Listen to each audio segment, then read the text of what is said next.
call the meeting to order. Welcome, everyone. If you can please stand with the Pledge of Allegiance. Pledge allegiance to the flag of the United States of America and to the republic for which it stands, one nation, under God, indivisible, with liberty and justice for all. The minister that was going to be here tonight to give the invocation could not make it, so Alderman Carlos Showers will give the invocation. Shall we pray? Heavenly Father, we first and foremost thank you for loving us as your children. We're thankful for the many blessings and love you have granted unto us and our families. Dear Lord, I also ask for your guidance and wisdom for this board as we work to meet the needs of this town and its citizens. Let us remember no one person or group should be put above the overall good of all citizens. Now, Lord, as we start a new year, please help this board to function based upon facts, not rumors or innuendos. That our decisions come from fact-based evidence and advice of professionals. Again, thank you, Lord, for your love and blessing. Keep our hearts pure, our minds sharp. Bless our citizens, bless our families, bless this board, and God bless the town of Black Mountain. Amen. Amen. Amen. You may be seated.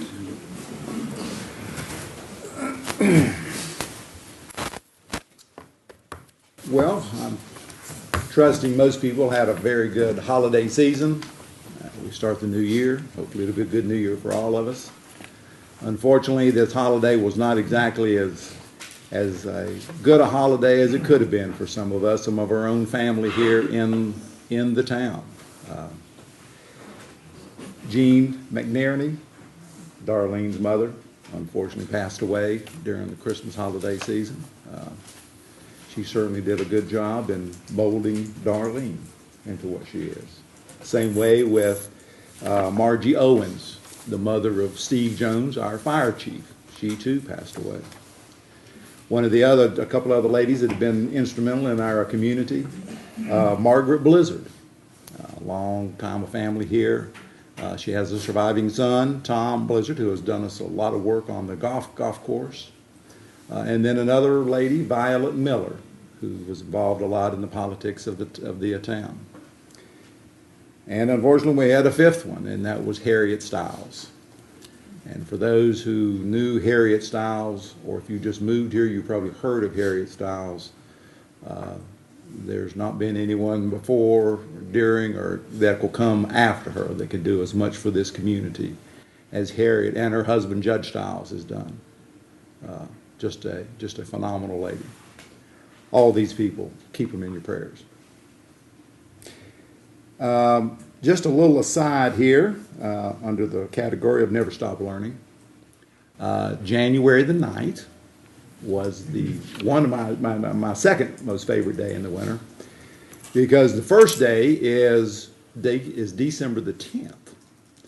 Now, because December the 21st is the winter solstice, the shortest day of the year.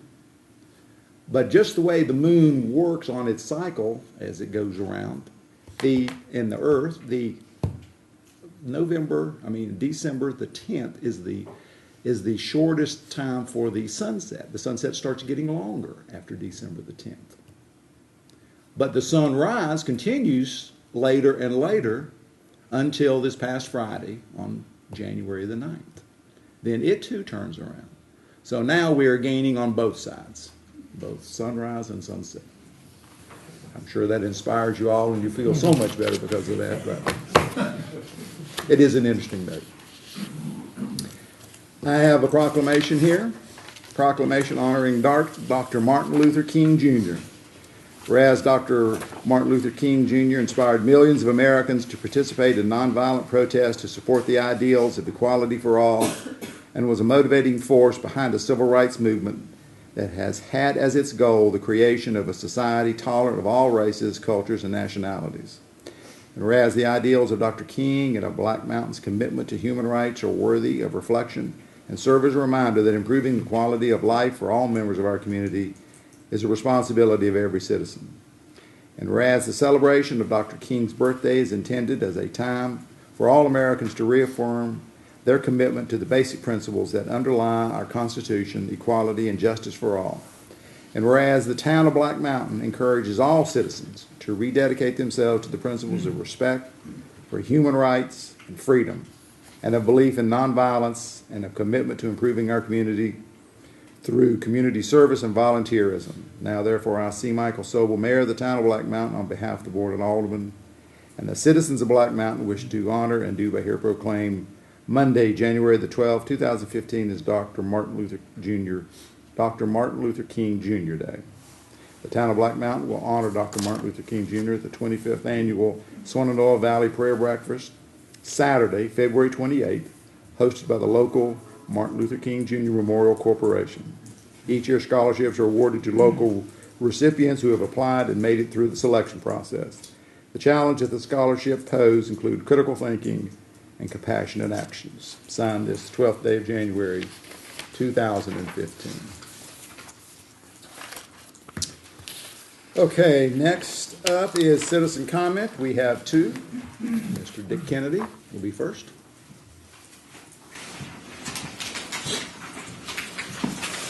Thank you, and just to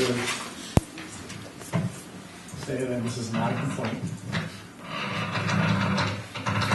Other than my name is Dick Kennedy. I live at 43 Fates Overlook Loop in Black Mountain, which is inside the town of Black Mountain. I've been asked by the board of the Settings of Black Mountain Association to express our appreciation for the way that the Board of Aldermen and the town of Black Mountain have dealt with the infrastructure bond issue with regard to the settings. The appeals court ruling last month awarded the town the full amount of the bond money, and that was a great victory for the town and for the citizens of the town that live in the settings.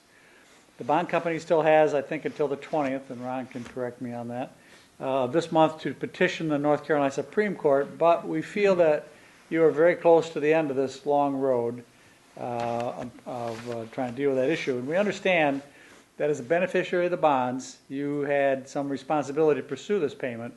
We also realize that it was very difficult for you to commit the funds that it took to finally be successful, and we're very appreciative of your commitment and your perseverance. We're also pleased that in the end, it looks like you will get all of your money back, and hopefully the settings will continue to add to the tax base for the town as more homes are built. The people of the settings, once again, thank you very much for your support. Thank you, Mr. Kennedy. While we're on that, I want to, in the paper, your mayor made a remark that was not exactly correct. I said that the money was going to go to the homeowners who have taken on the infrastructure improvements. And of course, as my good friend Ronnie Sneed informed me, it'll go to the town. The town will oversee the money as being drawn. When you folks do the work, then we will cut the checks. Second, Bob Ward.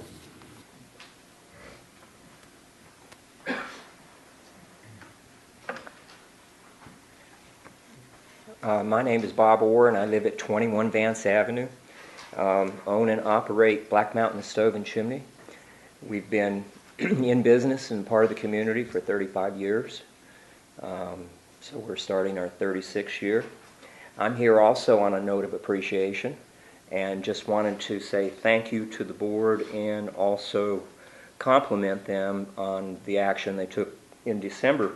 The issue goes back on the setback measurements for any kind of construction that's being done in the community. And as that was being adopted in November, came to light that there wasn't a full explanation for the public and as to what this meant and how this would affect the community, residential and business people. So I appreciate it. I appreciate that was a vacated decision, and that's now, as I understand, being taken up in the near future this coming month.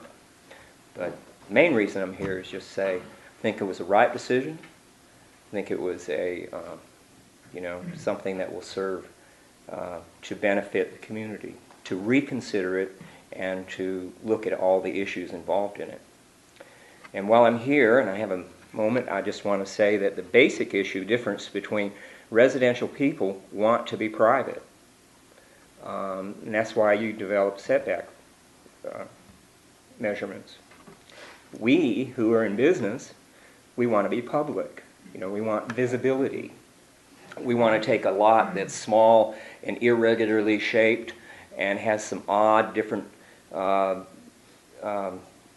property lines, and we want to make something out of it to the best of our advantage. But this, in my opinion, does not hurt the community, and certainly affords a person like myself to maximize a small lot and that has problems with it. And one problem I have is looking at the back of my lot. It's 20 feet. Setback ruling is 20 feet from the back of the building to the property line. Fortunately, I have 20 feet 2 inches, and that 2 inches has allowed me to maximize a little bit on the back side.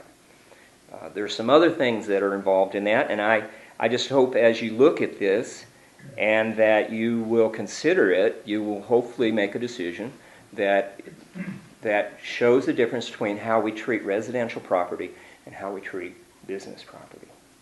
And I would invite you as a board or individually come on down and see what I'm doing, and I'll give you more thorough explanation of how we have maximized by utilizing this rule to overcome setback rulings in a legal manner.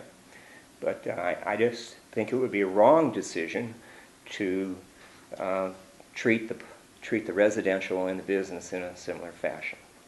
So again, say thank you, and I'm looking forward to this being resolved in a fair and timely way. Thank you. Thank you, Bob. Welcome. If anyone hasn't been down to Black Mountain Stove and Chimney, they will see what challenges that Mr. Orr has had to overcome in part of his addition on there. When he first started digging down in there, it began to look like one of the skyscrapers you would see in New York City when they would have to dig so deep in order to put their footers in. So it's been amazing what he's been able to do. I suppose we could refer to a term that Buckminster Fuller said, he has the Dymaxium building. He has had the maximum utilization of space there. All right, let's go on to citizen comment. I'm sorry, consent agenda. Yes, sir. You've got, tonight you've got obviously the adoption of minutes from the December 4th agenda workshop and the December 8th regular session. You've got a budget amendment to recognize a revenue from our community recreation grant that our recreation director Casey Connor got for $5,000 to make improvements to the disc golf course. And you've got a budget amendment to recognize an insurance settlement in the amount of $1,540, and that is your consent agenda for tonight. All right. Do I hear a motion to pass the consent agenda? Make a motion to approve A, B, and C as presented. Any discussion? If not, all in favor? Aye. Opposed? Passed unanimously. We will now go on to new business. Well, we got citizen comment for the new business. Is there anybody wishing to speak to the new business? This is to award the contract for comprehensive bicycle plan. Yes, sir. What you've got before you is, and if you'll recall from last year, we had a resolution supporting the application for a grant from NCDOT for a comprehensive bicycle plan. We received that grant. It's in the amount of $39,930. The town will be reimbursed $32,000 by the DOT. And what we would request is the approval of the contract with Costellic Planning, which is a local group with a lot of local partners. They were the lowest cost and the best plan, and we felt like we got the most bang for our buck with this group to develop a comprehensive bicycle plan. And I'll remind you that under the comprehensive plan that we approved at the first of the year, after sidewalks and greenways, bikeways were considered one of the top priorities for Black Mountain, and so I would encourage you to approve the contract with Costellic Planning. It's probably a 9 or 10 month process to get this done, but again, you're looking at less than $8,000 for a $40,000 plan. All right, do I hear a motion to to pass that to award this contract to Costellic Planning. So moved. Any discussion?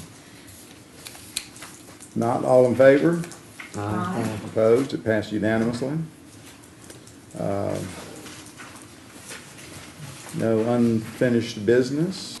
Just one item, I'm sorry, I hope you had the revised agenda. We do have one item, if you'll recall, we had the public hearing for the annexation, the voluntary annexation of the property for Highland Farms, and the issue at the time was that to ask them if they would agree to a potential easement in the future for MSD for extension of sewer to serve the Cragmont community. I think that had been an issue during an annexation many years ago.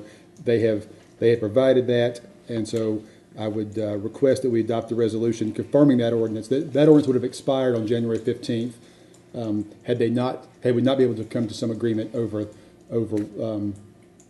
providing the easement. Highland Farms has been very good to work with on that issue and has provided that information, and so I would request that you adopt that resolution. Okay. Do I hear a motion to pass said resolution? So moved. Any questions? Any discussion? If not, I'd like to ask a question of Ron. You feel satisfied with the language that we've got drawn up on that? I was more concerned with the authority of the person who was signing it. And we have the executive director or manager of the LLC that owns Highland Farms now has signed that. Again, it's not particularly specific because we don't have a sewer plan, but it's probably as good, as strong a commitment as we can get at this point. Okay. and I noticed in there, Don, it does mention that the eastern portion of the land, so that's the part that we're concerned about, is we would go from there up towards Carver School. That's right, unless there's an alternative route. You know, I would point out, and they've been, like I said, very good to work with, but with the development of the, you know, this is not related, obviously, to the actual area that's being annexed, but with the area that's being annexed, there will be sewer extended there, which they will be responsible for, and that may provide us an opportunity for some different options, which we're not limited to, but they do commit themselves to this in addition to any options based on what they might have to put in for the development that they're doing too. All right. We've had a motion. All in favor? Aye. Opposed? Passes unanimously. Now we get to the public hearing. A public hearing for text amendments to conditional use application to the land use code. Yes, sir, and if you'll indulge me, I'll ask Planning Director Josh Hurley to come up and just kind of give you a brief overview of what that's about.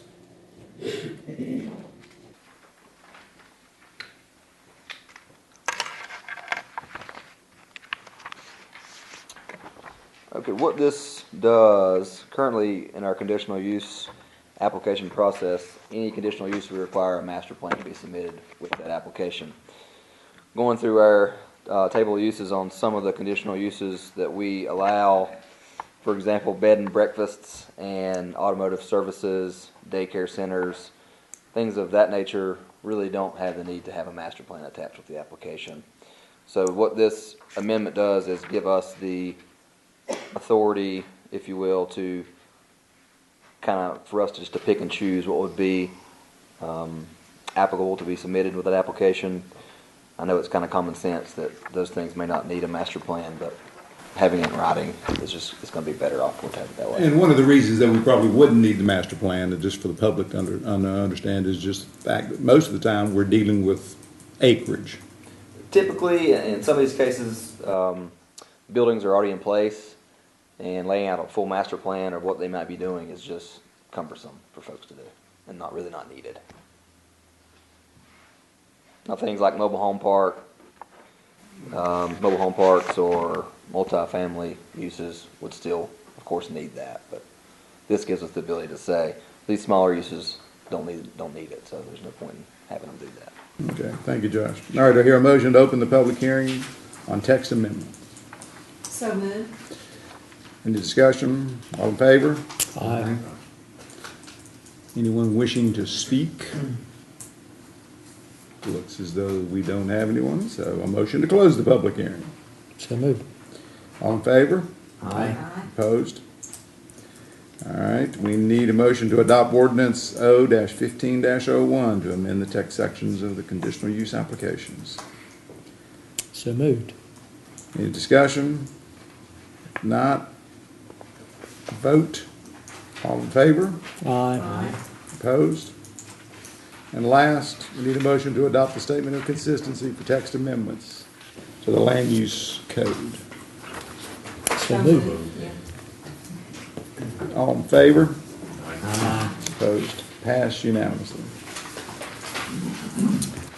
All right, we have a second public hearing, and Josh, if you will lead us through this one, please. This is to the subdivision design standards. Sure. Looking through our subdivision design standards, currently we only, it was kind of, I guess, confusing. If it was within the subdivision, we only required you to have a 4-foot sidewalk in width, and then a 5-foot on adjacent arterial roads or NCDOT roadways. Typically, NCDOT requires a 5-foot sidewalk. So the planning board looked at this and said, well, it probably would make more sense to change the 4 to 5 to make that in line with DOT's requirements. And then after Jesse Gardner, our planning board chairman, he does quite a bit of engineering work with DOT, and it suggested that we do a 6-foot sidewalk on adjacent arterial roads and NCDOT roadways due to the fact that they're leaning more towards providing more width now than they have been in the past, although the 5-foot in width is the minimum design standard. And then as far as F goes, down below this one, the maximum lateral slope, but before we did not have maximum in there, and we needed to add that so it would not increase from 1/4 inch per foot. The maximum would be that. And if I may add something, I did speak to Planning Chairman Jesse Gardner today, asking about the impact on this on Montreat Road. And Montreat Road, while it has been designed up to where it is now as 5-foot sidewalk, it will continue to be designed as 5-foot sidewalk. The issue that he's got, and the reason he'd like to see, I think that the planning board would like to see this change, is because whenever DOT requires curb and gutter, they're going to require 6-foot sidewalk. And so the design as we go forward is going to continue as 5-foot sidewalk because we're not doing curb and gutter on a DOT road, but generally they do require that. They're not requiring it on Montreat Road because they haven't, and because we have some constraints there. So they're going to continue with the design as 5-foot along Montreat Road. But that, I think the distinction that he's made is that in projects that he's worked on, like as Josh has said, he's done a lot of projects with DOT. They generally, when they're requiring curb and gutter, they're going to start requiring 6-foot sidewalks anyway. So we should probably be a step ahead of that. Even though for Montreat Road, we're going to continue with the design that we have, which is 5-foot sidewalk. Okay, let's. I need a motion then to open the public hearing for the sidewalk standards. All right. All in favor? Aye. It's unanimous. Anyone wish to speak? No one wishes to speak. Do I hear a motion to close the public hearing? So moved. All in favor? Aye. Unanimous. Number 3, to adopt ordinance O-15-02 to amend text sections of subdivision design of the land use code for the town. All in favor? Aye. Opposed? And the last thing, to adopt the statement of consistency for the text amendments to the land use code. Yes, Motion? a question. Go ahead. We've already passed it, but that required no amendments for Montreat Road to continue on at 5 feet. Montreat Road will continue to be designed as a 5-foot sidewalk. In the future, though, you are committing, and I think, and just to make this clear, and Josh, you correct me if I'm wrong on this. The staff recommendation had been 5-foot was to adjust a 4-foot sidewalk to a 5-foot sidewalk. I think the planning board's discussion was that DOT is moving people to 6-foot sidewalks when they require curb and gutter. So we should go ahead and do 6-foot sidewalks. It won't impact Montreat Road because we're not going to do curb and gutter because of our constraints there. And so our design for the upcoming phase and for future phases is always going to be 5-foot sidewalk there. And that doesn't mean that in the future on a DOT road or the other or any arterial. Is that correct, Josh? It's not just DOT roads, although it would be for us because that's really all we have. But it'll be a wider sidewalk from this point forward. But Montreat Road will continue as 5-foot sidewalk because that's what DOT is. But the motion's fine. Montreat Road will continue, but the will motion continue as 5-foot passes fine. sidewalk. But future sidewalks in other areas of town would be 6-foot sidewalk if it's on a DOT highway. Good, good. And that seemed to be the impression, the consensus of the planning board was that was what DOT was going to require from us anyway. Right. Is that right? Yes. And I know you've already passed the motion, but really this falls under major subdivisions only, so that's really what we're looking at when we're looking at this stuff. So then it wouldn't affect the Montreat Road anyway, then, Yeah. because of that. Okay. Yeah, because one of the things I was thinking about was that when we start hopefully doing sidewalks out North Fork, that extra foot could really make a difference. I mean, make it tougher on us. I was going to say those are complicated. A foot is complicated. Okay, we're on number 4 still. To adopt the statement of consistency, I need a motion. So moved. All in favor? Aye. That's unanimous. Thank you, Josh. Thank you. Communication from the staff. Ron's need. Dick Kennedy covered everything I had to say tonight.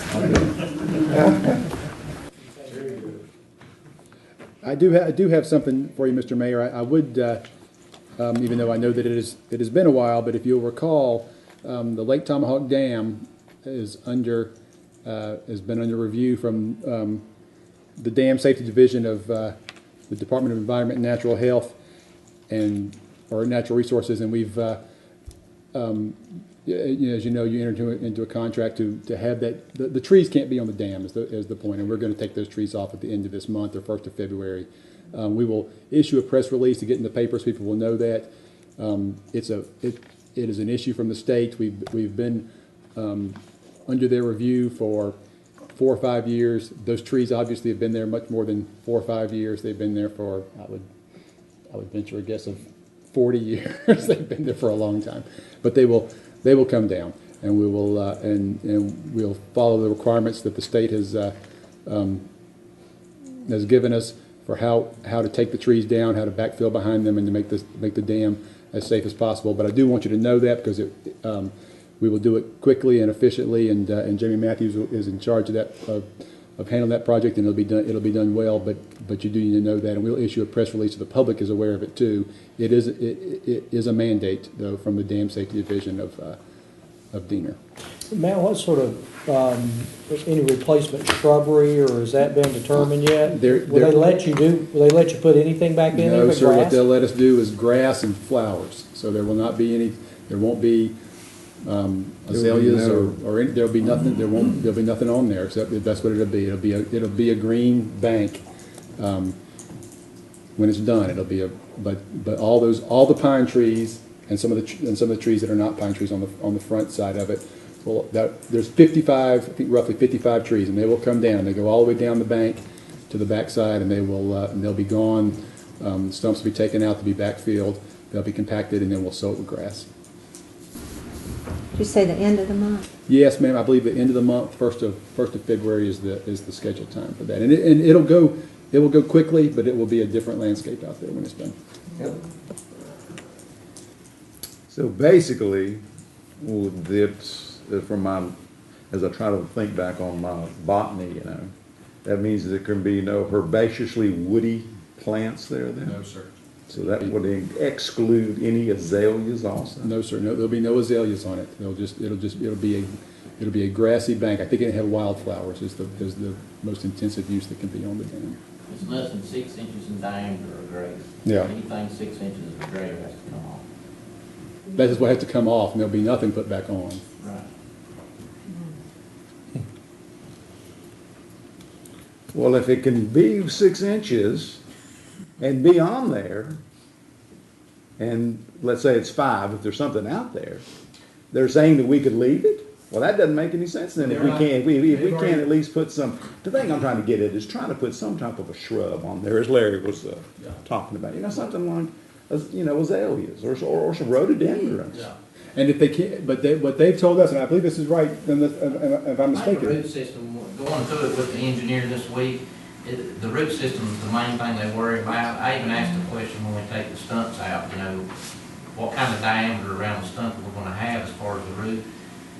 If it's a wide 4 foot through, you gotta take that root system out, back to its 1 inch in diameter. So. You could get back to the lake. That's it. I mean, that doesn't make any sense. That's what they're gonna require of us, though. To take 2 of the trees out to fill and build the shoreline back. So Jamie, the root ball system, is that the inches that you're talking about? Yeah. Or the diameter above the ground, like Well, a small tree? We gotta leave at least 4 foot of the stump. But when we dig that stump out, my question was, how much of the root system from the stump can we leave? And he said, well, it has to go back till the root system is no bigger than 1 inch. So if the stump's here, we may have to dig from here to that wall, we get back to 1 inch of root system. Which comes back to Mike's question, as far as azaleas and things like that, is that taboo? You can't do that, or I know can when me we? and Matt talked to them, they said anything above a flower or green grass was out of the question. But that's to There was plant. supposed to be That's to nothing. plant back. That's to I plant. mean, So you need to plant azalea in the next month. well, I guess that, I mean, I guess that could that's, be questions that. That's a very good point. Yeah, I mean, I guess seriously. I mean, people are gonna want something on there. well, then we will, I tell you what, I will follow up and see what can be left, behind, because once it's cleared, what can be planted is very limited.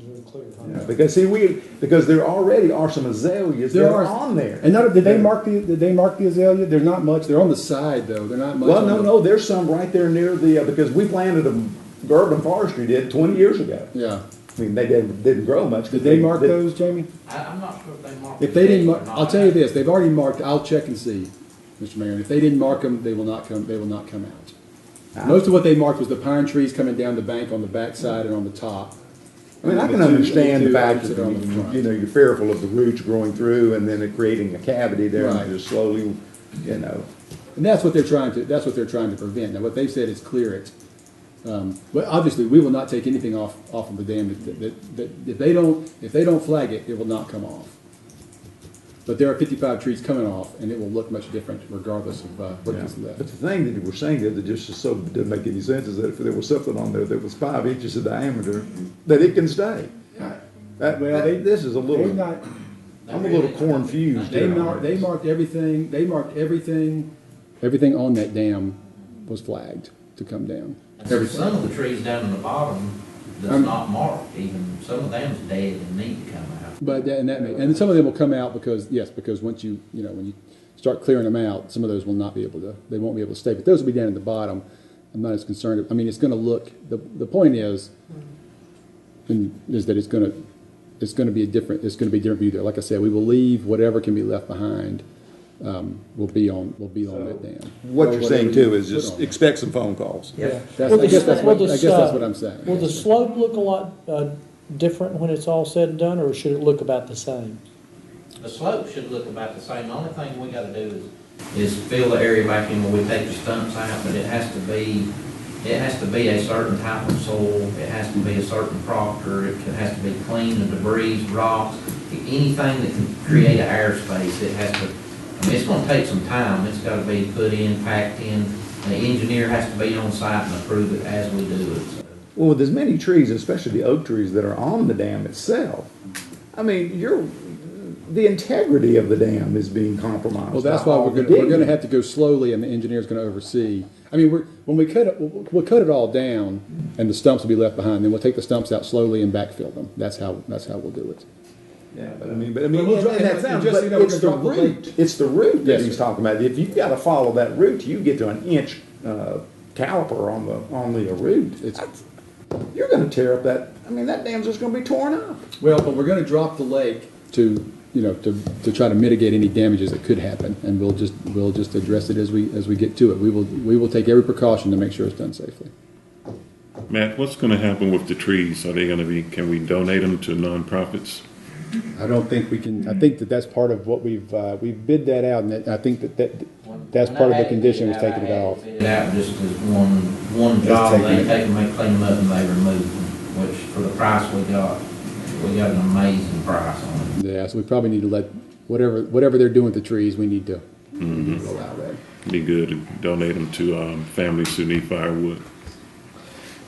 I'll check. The reason I was asking about the slope of the dam when, you know, when everything's said and done, is if there's any way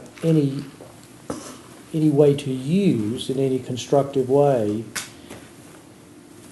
you know, any more of the property than, I mean, none of it's really used very much now because trees and it's not very usable, but if all the trees are gone and you can change the slope, is there any way, any practical use if you could create a flatter area there for picnic tables? I don't think or that'll whatever? be, the goal will be though to have the slope of the dam back to the way it is now in backfield, so that now when it's done, it may look different enough that we have some opportunities to use it, but there won't be any changes. There shouldn't be any changes to the nature of the dam, because that's part of their issue, is that it's got to still serve the same purpose. When is this, excuse me, Go ahead. No, go ahead there. what is the date? We don't have an exact date. We're into this month, 1st of February. Yeah, he's supposed to send me a schedule, supposed to set up time to meet with me, we gotta go test the dirt in these locations and. So we've got get 2.5 the dirt that weeks. We can actually use. Yes. But the trees will come off the last week of this month, or probably the first week of February. Okay. And that'll be the first step in getting the trees going. And then dredging, the dam, it would be repaired and so forth, but then the dredging is 1 year from now? Yes, we're looking a little further out now. We're still in the permitting process for that. That's taking a little longer, and also the cost of that has risen. So I think we need another budget year to get that lined up. Would you look in there and just see what it would be to get with the North Carolina Wildlife about, you know, once we dredge it, and of course we would be on a 2015 Christmas then, would have all those Christmas trees, to go ahead and try to deposit those trees with bricks and stuff in the middle of the lake, so that you could have a place there for, you know, the brim, and then you put your brim in, and you put your bass in. I will certainly do Make that. it a, you know, make it, because a lot of people enjoy fishing there. Yeah, no, they do a lot of fishing there. Yes, sir. Okay. All right then. Anybody else got anything? Matt, were you going to make a comment about the, Yes, I was just, GPS. Larry had asked me to update you quickly on, I think we've gone through this a couple of times, but on where we are with our GIS mapping, and so briefly what I'll tell you is that there's a couple of components to this, and so let me kind of lead you to where we are. We've been doing GPS mapping of the water system for a few years.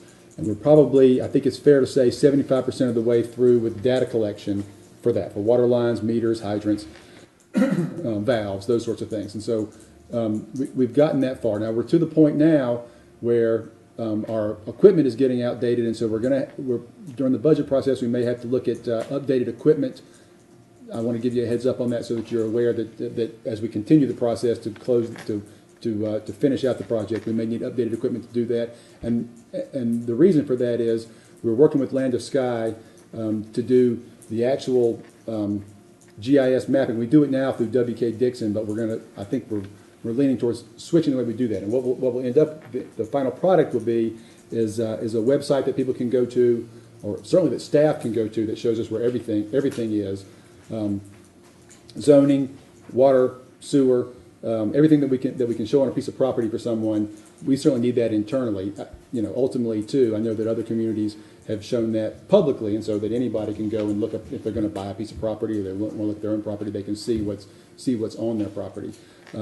We're probably the end of this calendar year to have that portion of the project completed, in addition to, and some of this depends obviously on staff resources and the equipment to finish out the last of the project for the water lines.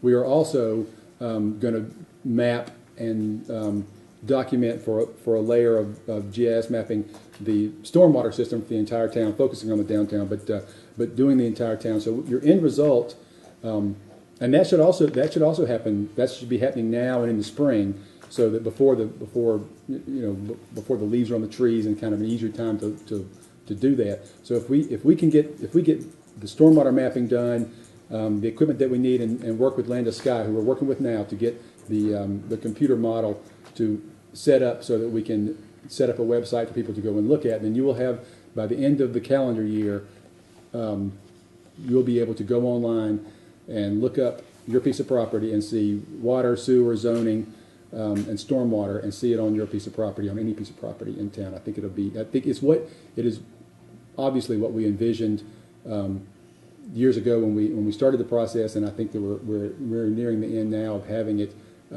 set up, and I feel confident that in the next 12 months we will have it ready for you. Are there any towns now that have this done?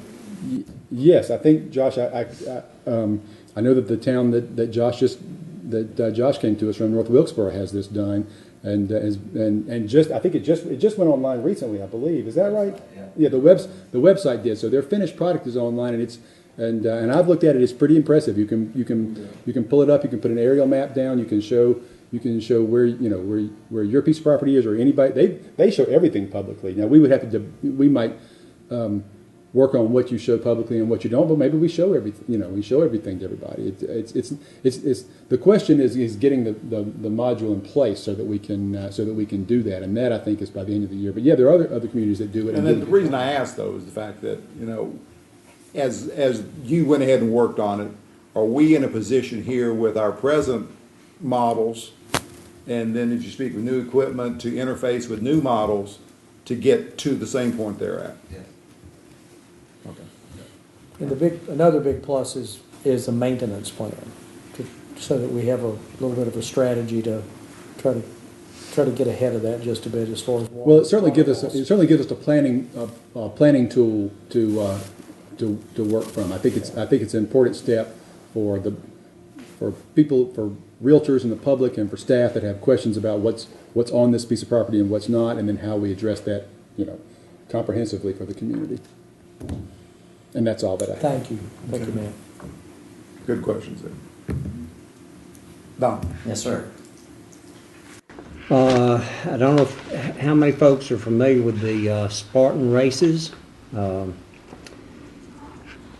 was told about this about a month ago, that there's a possibility that we're going to have one come to the Swanville Valley, and I really didn't know an awful lot about them. Talking with Matt and Josh and from the paperwork and things that I've been presented with, they're a pretty big deal. And we've got one that is supposedly coming to the North Fork area at the TK Brown Farm. They have basically 50 domestic events and about 100 international events planned for 2015. In 2014, they averaged 10,000 participants with an additional 5,000 spectators.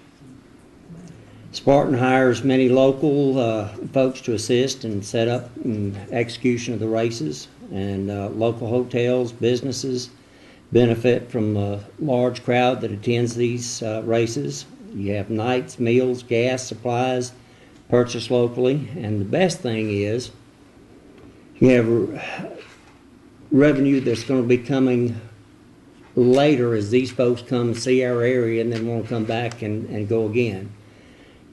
Tentatively, we've got it's set up for at least maybe 3 years that they're going to start having this race. It'll be the end of August, and I think it's going to be something that's going to be very good, from what I understand, for the Swanville Valley and all the businesses here in town. Now, who's kind of put this on? I mean, I know you got the main company, Mark Spark, but I mean, who basically was the lead dog here to bring him in? I think they've got people that are folks that look for the places to have them. They've got coordinators that go out and I guess they look at an aerial map or visit places and talk to folks about trying to get them to see if they could acquire the use of that land and stuff. But I know the Asheville Sports Authority has been involved in this right from the get-go. Sounds like a great thing for us. Yep, Good gosh. it's, I'm excited about it if it happens, and I think it's almost a done deal. All right, anybody else got any other comments? If not, I'll call us adjourned.